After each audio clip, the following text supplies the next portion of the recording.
আজ ভাপা ইলিশ রাঁধবার আগে ভাবলাম একটি জিনিস দেখাই। আমরা সকলেই মাছ রান্না করি, কিন্তু একটি গোটা ইলিশ মাছ কাটতে আবার অনেকেই ভয় পাই। তাই এই ভয় কাটাতেই আমার একটি ক্ষুদ্র প্রচেষ্টা। প্রথমেই ইলিশের প্রত্যেকটি পাখনা ও লেজ কাঁচি দিয়ে কেটে একটি ঝিনুক দিয়ে আঁশ ছাড়িয়ে পেটটা কেটে নেব। আর পেটের সমস্ত ময়লা বের করে এই সময় ভালো করে ধুয়ে পরিষ্কার করে নেব। তারপর নিজের পছন্দ মতন টুকরো করে নেব। ছোটবেলা থেকেই মা ঠাকুমাকে এইভাবেই দেখে এসেছি।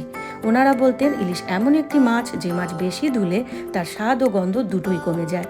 আজও তাই সেই নিয়মই মেনে আসছি। এবার আসছি রান্নার কথায়। সম পরিমাণ সাদা ও কালো সর্ষে ও সাথে বেশ কয়েকটা কাঁচা লঙ্কার একটি শুকনো পেস্ট বানিয়ে নেব। এই সর্ষের ঝাঁঝটাই ভাপা ইলিশের প্রাণ। তারপর দেবো নারকেল, যা রান্নাটির রিচনেস বাড়িয়ে দেবে। সাথে দেবো টক দই, যেটি মশলার ঝাঁঝটাকে ব্যালেন্স করবে। সব মিশিয়ে একটি স্মুথ পেস্ট তৈরি করব। এবার এই মশলার সাথে লবণ, হলুদ ও সর্ষের তেল ভালো করে মিক্স করে তবেই ইলিশের টুকরোগুলো দিয়ে মাখিয়ে 10 মিনিট মতন রেস্টে রাখবো। এবার একটি টিফিন বক্সের নিচে একটি কলা পাতা বিছিয়ে তার উপর মশলা মাখানো ইলিশের টুকরোগুলো সাজিয়ে কাঁচা লঙ্কা ও আরও কিছুটা সর্ষের তেল ছড়িয়ে একটি কলা পাতা চাপা দিয়ে বক্সটা বন্ধ করলাম।